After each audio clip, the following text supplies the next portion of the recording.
Aujourd'hui, le projet de loi d'orientation des mobilités pose un certain nombre d'interrogations en termes de financement.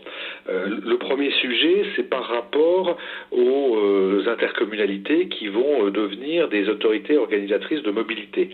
Ça veut dire quoi? Ça veut dire que les communautés de communes, demain, auront compétence pour organiser des services, ce qu'on appelle aujourd'hui de mobilité, c'est-à-dire des services de transport. Le sujet, c'est qu'il n'y a aujourd'hui, dans ce projet de loi, aucun financement permettant à ces intercommunalités de faire face à cette nouvelle mission. Et quand on sait les contraintes financières qui pèsent sur les collectivités, il y a tout lieu de s'interroger et d'être inquiet. Alors, la ministre répond à cela qu'il y a la possibilité de créer ce qu'on appelle le versement mobilité, qui est une imposition sur les entreprises pour financer les transports publics.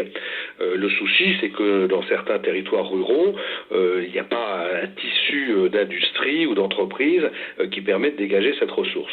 Le deuxième point qui nous préoccupe, c'est que le projet de financement des infrastructures, le projet de financement pluriannuel des infrastructures, aujourd'hui, selon le gouvernement lui-même, il manque 500 millions pour atteindre cet objectif d'investissement qui est programmé dans ce texte.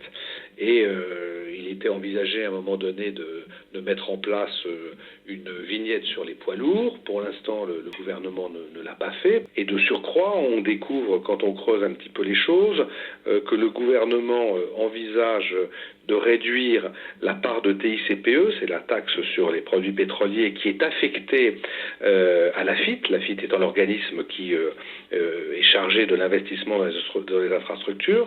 Il est prévu de diminuer cette part qui va à l'AFIT et en revanche d'avoir plus de ressources provenant des amendes de police générées par les radars. Ce qui pose question, est-ce que le gouvernement fait des simulations comme ça en l'air ou est-ce qu'il est envisagé d'augmenter encore les amendes de police et donc les contrôles routiers et le sanctionnement des excès de vitesse?